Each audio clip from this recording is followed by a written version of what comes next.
Observe bien. Yo quiero romper ese esquema. Ese esquema que muchas veces nos confunde. ¿Qué vamos a hacer? ¿Seguir mencionando año tras año que tenemos 500.000 de descarriados? ¿O crear una conciencia de tal manera que cuando mañana lleguemos a la universidad, al trabajo, a la empresa, al negocio, nos topemos con el descarriado y le podamos decir: hay oportunidad de Dios para ti, hay oportunidad de Dios para tu vida, hay esperanza de Dios para ti? Note bien, este muchacho estaba en el hato de cerdos, pero allí, todavía cuando pensaba en su papá, no decía mi ex papá, decía: cuántos jornaleros hay en la casa de mi padre que comen bien, y yo aquí estoy pasando hambre. Note bien que esa gran oportunidad la tiene el descarriado. El descarriado necesita saber que no renuncia a su prerrogativa de llamar a Dios su Padre. ¿Y sabe qué es lo interesante en la relación de Dios con el hombre? Que todo aquel que tiene a Dios por Padre, Dios le tendrá por Hijo. Eso es lo que implica el Padre Nuestro. Cuando los discípulos le dijeron a Jesús: enséñanos a orar, Jesús les dijo: cuando ustedes oren, oren de esta manera. Claro, los discípulos cuando oraban como judíos decían: Dios de Abraham, Dios de Isaac, Dios de Jacob. Rigoberto ahí no tenía velas en ese entierro. Juan Antonio no tenía velas en ese entierro, porque Dios era solo de quién? Era solo de los judíos. Era Dios de Abraham, de Isaac y de Jacob. Pero Jesús le enseñó una nueva forma de orar. Es cuando ustedes oren, digan Padre Nuestro. Lo que quiere decir es: todo aquel que llame a Dios Padre, Dios le responderá diciendo: ¿qué quieres de mí, hijo? ¿Qué quieres de mí, hija? ¿Sabe qué me llama la atención de este muchacho? Note bien que él dijo: iré a la casa de mi padre.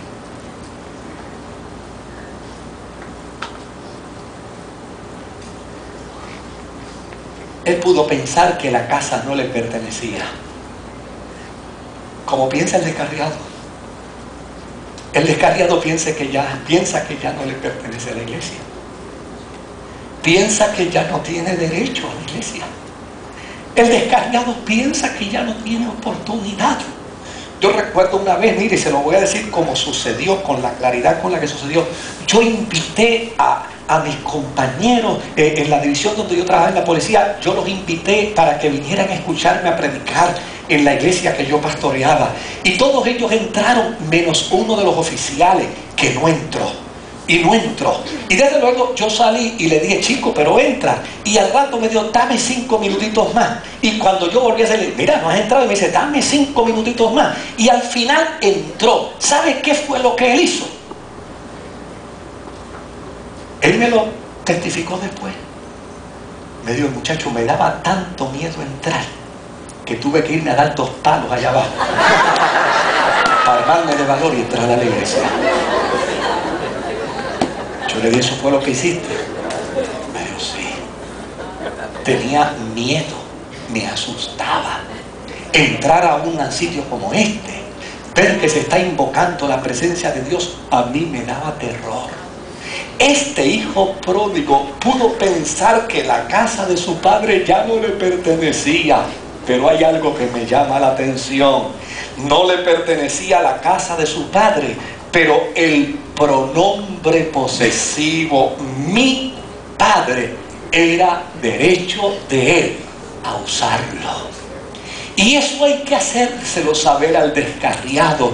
Probablemente piensas que ya la iglesia no te pertenece. Probablemente piensas que la organización donde te desarrollaste ya no te pertenece. Probablemente piensas que la institución religiosa a la que perteneciste y ministraste ya no te pertenece. Y tienes el perfecto derecho a pensarlo así, pero el dueño de esa casa, el que domina y gobierna la vida de la iglesia, es tu papá, y tú no puedes renunciar al derecho de usar ese pronombre posesivo. Él es mi padre.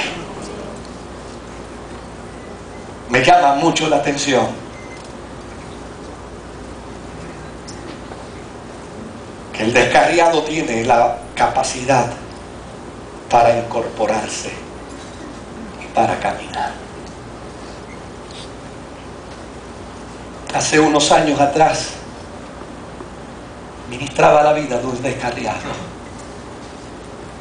de uno que había llegado a niveles extraordinarios dentro de la iglesia, uno que se había convertido en un excelente predicador. Yo lo escuché predicar en muchas ocasiones. Uno que se había convertido en un extraordinario líder. Uno que se había convertido en una persona con una capacidad de ministración de la palabra extraordinaria. Por algunas razones de la vida que no vienen al caso, había abandonado la fe. Yo salí a encontrarme con él, yo salí a conversar con él, y luego de la plática y luego de la experiencia de la reconciliación, entonces afloró un problema para él. Me dijo: Moisés, y ahora cuando me vean por ahí y me pregunten: tú eres fulano de tal, el que te caíste, ¿qué le contesto? Yo le dije: sencillo, dile: sí, yo soy el que me caí, pero Jehová me levantó. Gloria al Señor.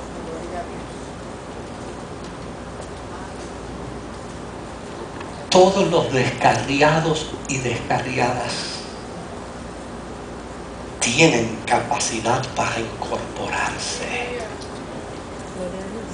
Porque los hombres no podemos vivir echándole culpas a los demás por los errores que nos han propiciado.